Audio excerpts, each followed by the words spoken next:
Hello everyone, welcome back to my channel. तो आज start होगा आपका फ्लूइड मैकेनिक्स की इंपॉर्टेंट कॉन्सेप्ट। एक दो और क्लास में कॉन्सेप्ट चलेगा। उसके बाद previous year question, NDA, air force, navy, coast guard, JE, NEET, सारे के प्रीवियस ईयर क्वेश्चन लूंगा और करूंगा खात्मा। और साथ में याद रखना, सीबीएसई के जो बच्चे जो जेई और आप एनडीए देना चाहते हैं, जो इस क्लास को देखिए। अगर मेरे चैनल पे नए हो तो लाइक, सब्सक्राइब और शेयर बिल्कुल ठोक के जाना। फिर स्टार्ट करते हैं आज का सेशन। और ऐसा सेशन है ना, जल्द जल्द आ जाएगा दोस्तों, और अच्छे तरीके से समझाऊंगा, कभी नहीं भूल पाओगे। देखो देखो, डोंट जज a book by its cover. सबसे पहले आज टॉपिक है स्ट्रोक्स लॉ। अब पूछोगे सर स्ट्रोक्स लॉ क्या होता है? स्ट्रोक्स लॉ पढ़ लिया आपको मैकेनिकल इंजीनियरिंग, सिविल इंजीनियरिंग, आप सीएससी के बच्चे हो, आपको फर्स्ट सेमेस्टर में जरूर पढ़ाया जाएगा फ्लूइड मैकेनिक्स।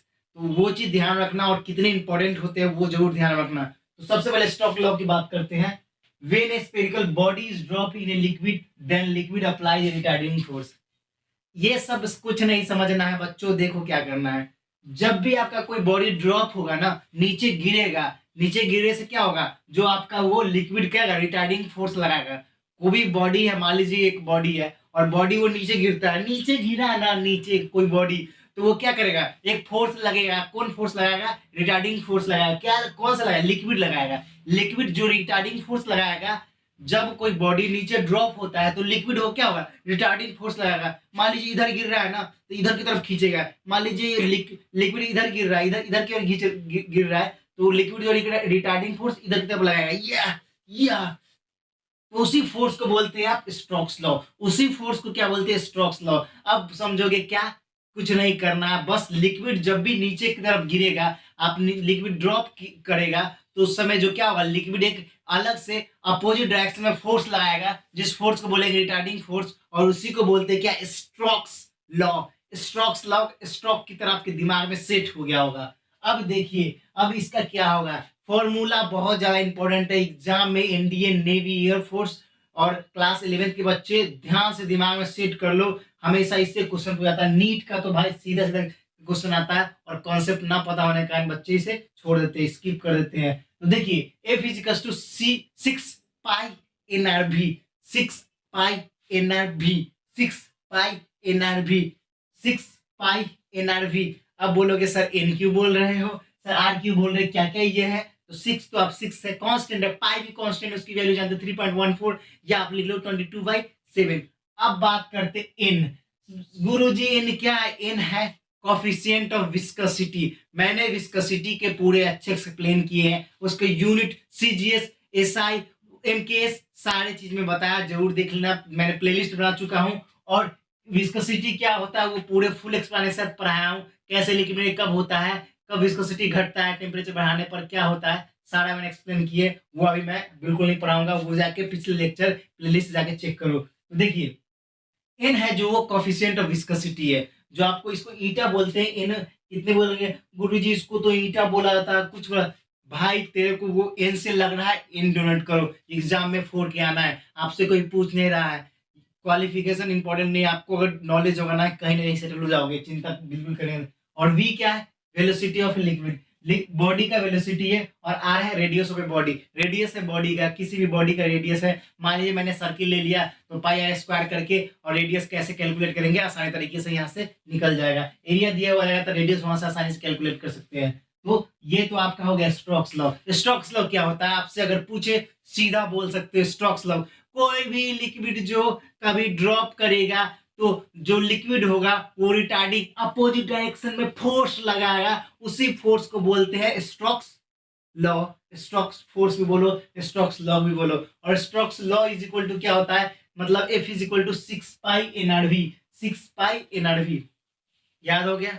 याद हो गया? याद हो गया? इसको एफ को स्ट्रोक्स फोर्स भी बोल सकते हो आप, ध्यान में रख लेना। हो गया ना याद?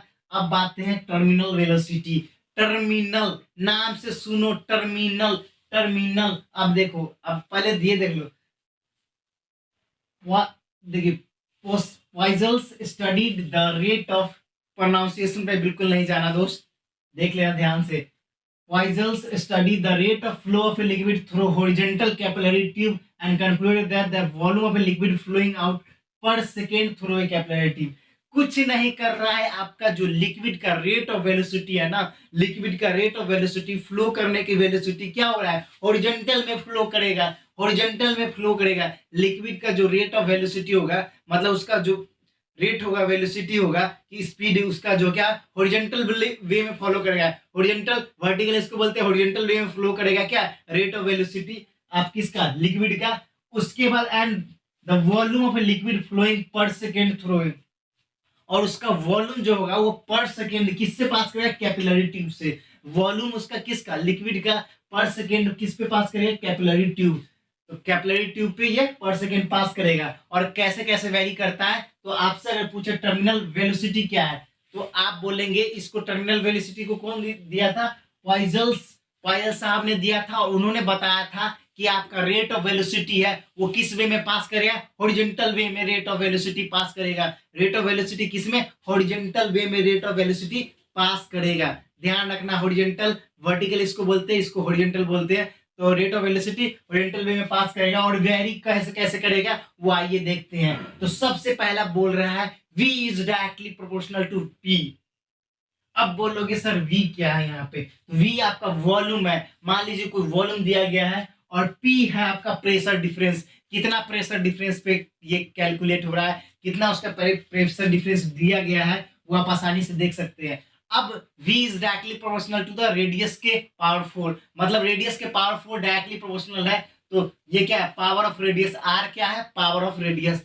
और v is inversely proportional to the 1/l, length के जो है अपोजिट प्रोपोर्शनल है। कहने का अर्थात ये है कि अगर लेंथ बढ़ाएंगे तो वेलोसिटी कम होगा, टर्मिनल वेलोसिटी कम होगा। लेंथ बढ़ाएंगे तो टर्मिनल वेलोसिटी कम होगा। आपसे कभी कभी एग्जाम में सीधा सीधा क्वेश्चन आएगा कि अगर हम रेडियस बढ़ाते हैं किसी भी in terminal velocity, if we increase radius then what happen, what are the effect on terminal velocity।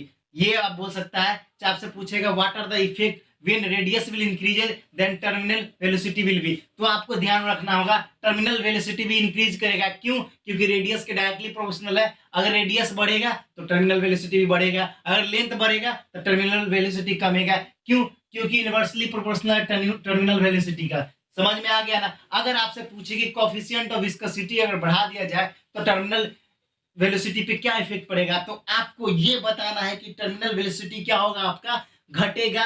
अगर विस्कोसिटी बढ़ाएंगे किसी भी सब्सटेंस को तो कोएफिशिएंट ऑफ विस्कोसिटी को इंक्रीज करेंगे तो टर्मिनल वेलोसिटी क्या होगा, डिक्रीज होगा। अगर टर्मिनल वेलोसिटी डिक्रीज करेंगे तो क्या कोएफिशिएंट ऑफ विस्कोसिटी इंक्रीज होगा। अगर कोएफिशिएंट ऑफ विस्कोसिटी क्या आपका डिक्रीज करेंगे तो टर्मिनल वेलोसिटी इंक्रीज होगा। क्योंकि इनवर्सली प्रोपोर्शनल है, क्योंकि बेबी को बेस पसंद है, उसी तरह ये टर्मिनल वेलोसिटी को इनवर्सली प्रोपोर्शनल है, ये उससे दूर भागता है कोएफिशिएंट ऑफ विस्कोसिटी से। बोलता है भाई तू मेरे पास मत आ, मैं तो नहीं तो मेरा पावर कम जाएगा। इसलिए ये टर्मिनल वेलोसिटी इनवर्सली प्रोपोर्शनल होता है कोएफिशिएंट ऑफ विस्कोसिटी का।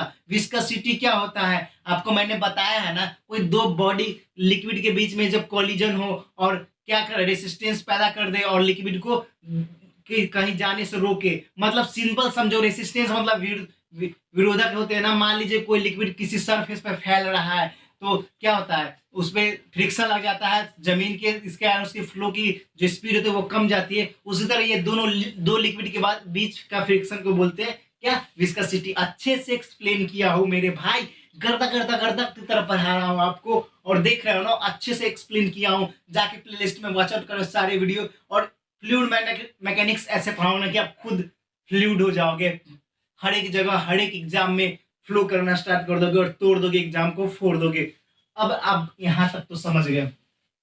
अब मैंने सारे जब इक्वेशन को कंबाइन किया, कंबाइन करने के बाद ये निष्कर्ष निकला कि आपका टर्मिनल वेलोसिटी होता है वो आपका होता है क्या, पावर के डायरेक्टली प्रोपोर्शनल रेडियस के पावर 4 और एनएल। इतना तो समझ गए। अब बोलोगे गुरुजी यहाँ पे आपने π/8 लिख दिया, वो कोएफिशिएंट वो क्या है आपका, कांस्टेंट है, कांस्टेंट। वहां जब भी इनवर्स कोई प्रोपोर्शनल को हटाने के लिए हम कांस्टेंट यूज करते हैं तो उसको बोलते हैं constant of proportionality, constant of proportionality.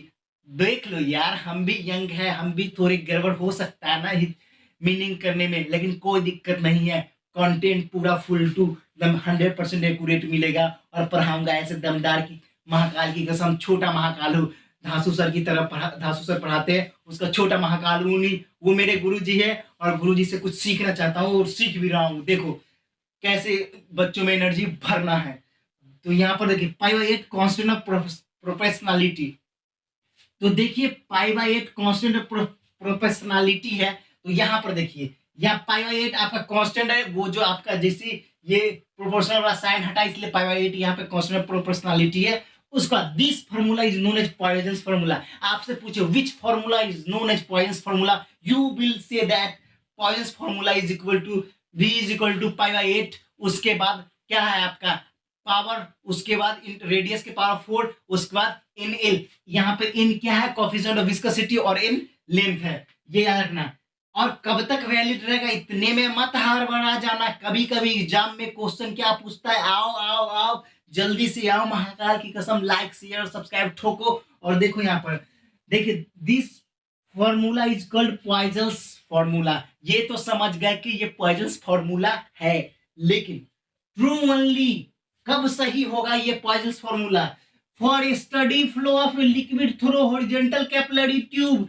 Study flow होगा हॉरिजॉन्टल कैपिलरी ट्यूब में, मतलब कि आपका जो फ्लो होगा वो कांस्टेंट होगा, कांस्टेंट वे में फ्लो करेगा, ना कि वेरी करेगा। स्टडी फ्लो होगा, स्टडी फ्लो होगा थ्रू हॉरिजॉन्टल कैपिलरी ट्यूब। अगर आपका हॉरिजॉन्टल कैपिलरी ट्यूब में नहीं फ्लो होता है स्टडी, देन आपका ये स्टेटमेंट गलत हो जाएगा और ये जो फॉर्मूला वो गलत हो जाएगा। और ये इतना ही तक वैलिड है जब आपका फ्लो जो होगा स्टडी होगा कब, हॉरिजॉन्टल कैपिलरी ट्यूब में। अब देखो क्वेश्चन कैसे बनता है, इधर आओ, इधर क्वेश्चन कैसे बनता है, गर्दा गर्दा करके देखो इधर, जल्दी से बताओ क्वेश्चन कैसे बनता है। इसमें आपसे पूछेगा पता है क्या, ये मोस्ट इंपॉर्टेंट, बहुत ज्यादा इंपॉर्टेंट है। देखिए यहां से आपसे क्वेश्चन क्या पूछेगा पता है, कि मान लीजिए आपसे पूछ दिया कि पॉइजन्स फॉर्मूला कब वैलिड होता है, उसमें लिख दिया स्टडी फ्लो, अनस्टडी फ्लो, उसके बाद लिख दिया कि नन, और बोल देगा वर्टिकल फ्लो।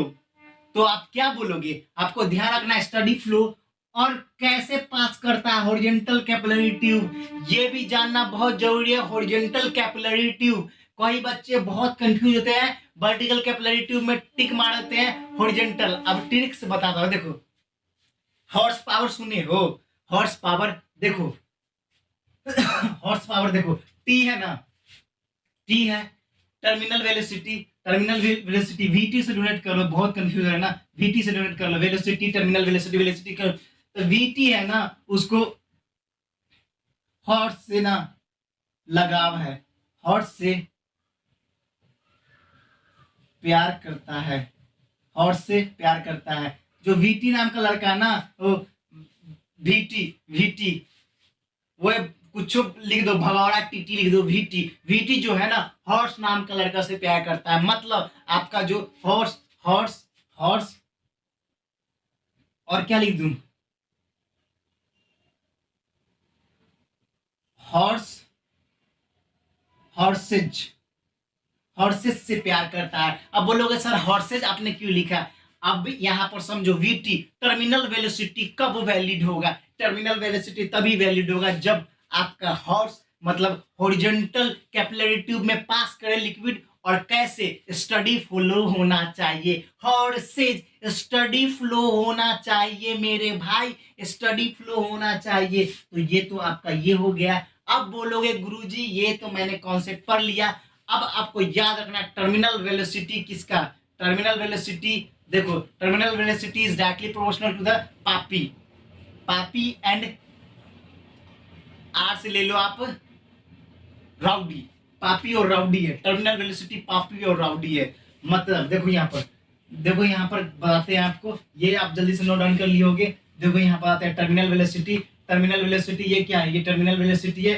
पापी और राउडी है, पापी और राउडी, पापी और राउडी है। मतलब पी से हो गया आपका क्या पावर, और राउडी से हो गया रेडियस, रेडियस के पावर 4 है, याद रखना। तो ये बढ़ेगा तो ये भी बढ़ेगा, तो याद रखना जब भी आपको याद ना हो कि टर्मिनल वेलोसिटी किसके डायरेक्टली प्रोपोर्शनल है, तो आप याद रखना टर्मिनल वेलोसिटी पापी और राउडी है, पापी और राउडी है तो पावर के क्या हो जाएगा, डायरेक्टली प्रोपोर्शनल है, और राउडी मतलब रेडियस का पावर 4 है। तो ये भी देखो फिजिक्स में भी लगा दिया ट्रिक्स हल्का की तरह। अगर दोस्तों आपको ये वीडियो पसंद आ रहा है तो मेरे चैनल को लाइक सब्सक्राइब और शेयर बिल्कुल ठोक के जाए, और महाकाल की कसम बिल्कुल धांसू सर मेरे गुरु हैं और मैं उनका बहुत बड़ा फैन, उस हाथ में धांसू सर को बहुत दिल से मानता हूँ। उनके जो मैथ के कंटेंट होते हैं ना दोस्त अभी भी मैं पढ़ता हूँ और उनके कंटेंट इतने लाजवाब और इतने शानदार होते हैं ना, मैं आपको बता नहीं सकता। और दोस्तों, मेरा ये ट्रिक्स उनसे सीख रहा हूँ, अभी मैं छोटा बच्चा हूँ मगर सिखाऊंगा पूरे फुल टू कॉमेडी स्टाइल,